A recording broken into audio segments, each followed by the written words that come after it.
Electrolysis is using an electrical current to bring about a chemical reaction. Not all substances are affected by passing an electrical current through them, only compounds with ionic bonding. The effect is always to break down the ionic compound to produce elements. We use conducting rods called electrodes to pass the electric current through the ionic substance, and it is important that we make these from materials that will not themselves react, such as graphite or platinum. The proper name for the ionic compound we're going to break down is the electrolyte. To be an electrolyte, the ions in the ionic substance must be free to move, not locked up in a giant ionic lattice, so we have to either melt the ionic substance or dissolve it in water before we can get an electrical current to pass through it. We can test to see whether a substance will act as an electrolyte by seeing whether we can pass electricity through it. The electrodes also have special names. The positive electrode is the anode. Because opposite charges attract, the negative ions in the electrolyte, which we could also call anions, will be attracted to the anode. The negative electrode is called the cathode. Positive ions, which are called cations, will be attracted to the cathode. Here's how it works. To start with, the electrolyte contains positive and negative ions, free to move around. When we connect the power supply to the electrodes, the negative ions are attracted to the positive electrode, and the positive ions are attracted to the negative electrode. The negative ions give up the extra electrons from their outer shells to become ordinary atoms rather than ions, and these electrons travel from the electrode to the power supply.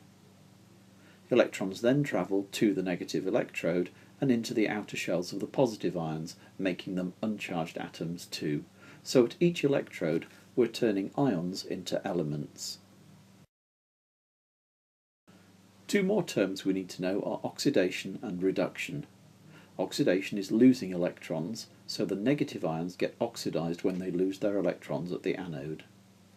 Gain of electrons is called reduction. The positive ions at the cathode are getting reduced. We can use oil rig to help us remember this. Oxidation is loss and reduction is gain of electrons. So electrolysis is an example of a redox reaction. Some examples will help us understand exactly how this works. The simplest case is electrolysis of an ionic substance which has been heated until it melts. We'll use copper 2 chloride as our example. So we heat the copper chloride crystals until the lattice melts and the ions are able to move freely. Then we connect the power supply and the ions move towards the oppositely charged electrode. From the name we know that the electrolyte contains copper ions with a 2+ charge, hence copper 2, and we should know that chloride ions have a 1- charge because they have a valency of 1 and they are non-metals. A different reaction happens at each electrode. There are really two reactions going on at the same time. The copper 2+ ions are being attracted to the negative electrode. The electrode gives 2 electrons to each copper 2+ ion, turning each into a copper atom. In this way, a layer of copper metal begins to grow on the surface of the cathode. The element copper is being formed. We can show what is happening by writing an equation. Each Cu2+ ion gains 2 electrons to become a copper atom. We call this a half equation because the other half of the story is what's going on at the other electrode. The positive electrode has attracted the negatively charged chloride ions. Each chloride ion gives up 1 electron to become an uncharged chlorine atom. The chlorine atoms bond in pairs to form molecules of the element chlorine, so we see bubbles of pale green chlorine gas forming at the anode. We can use a half equation to show this too. 2 chloride ions turn into a chlorine molecule by giving up 2 electrons. If we combine the two half equations, which we can do by adding them together, we can see that the overall effect of the electrolysis is to turn the ionic compound copper chloride into the elements copper and chlorine. Now we'll take a look at electrolysis of ionic compounds which have been dissolved in water. The difference, compared to melting an ionic compound, is that there are two extra ions present in the solution. These are H+ or hydrogen ions and OH- or hydroxide ions. These come from water molecules which have split up into ions. This means that in a solution of sodium chloride we will have two kinds of positive ions, the sodium ions and the hydrogen ions, and two kinds of negative ions, the chloride ions and the hydroxide ions. Both types of positive ion will be attracted to the cathode, and both types of negative ion will be attracted to the anode. There is a rule that we can apply to work out which of these two types of positive ions gets reduced at the cathode to form an element and which one is unaffected. The rule is that if the metal ion is less reactive than hydrogen, it gets reduced and forms a layer of the metal on the cathode surface.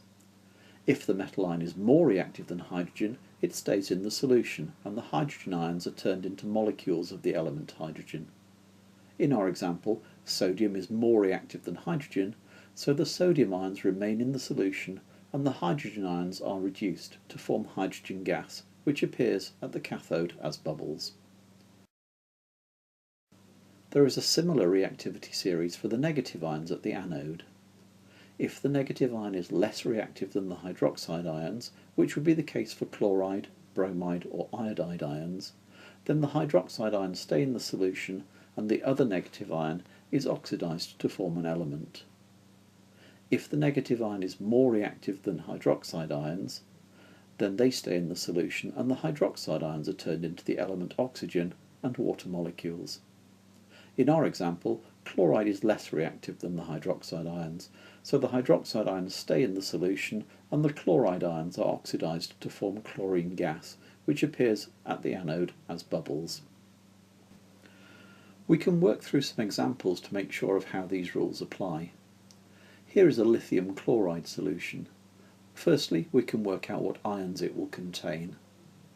Li+ and Cl- from the lithium chloride, and H+ and OH- from the water. The Li+ and H+ ions will both get attracted to the negative electrode, and because lithium is more reactive than hydrogen, the Li+ ions will stay in the solution. The H+ ions will gain electrons and become hydrogen atoms, which will then pair up to form molecules of the element hydrogen, as shown in the half equation. The Cl- and OH- ions will both get attracted to the positive electrode. Because chloride ions are present, according to our rule, they will lose electrons and form molecules of the element chlorine, while the hydroxide ions stay in the solution. Now our electrolyte is a copper-2 sulfate solution. Again, we work out what ions it will contain. Cu2+ and SO42- from the copper sulfate, and H+ and OH- from the water. The Cu2+ and H+ ions will both get attracted to the negative electrode, and because copper is less reactive than hydrogen, the H+ ions will stay in the solution. The Cu2+ ions will gain electrons and become copper atoms, which will be deposited as copper metal on the surface of the cathode. The SO42- and OH- ions will both get attracted to the positive electrode. According to our rule, the sulfate ions will stay in the solution, and the hydroxide ions will lose electrons to form bubbles of the element oxygen and water molecules, which we can show using this half equation. One of the largest industries that uses electrolysis is called the chlor-alkali industry.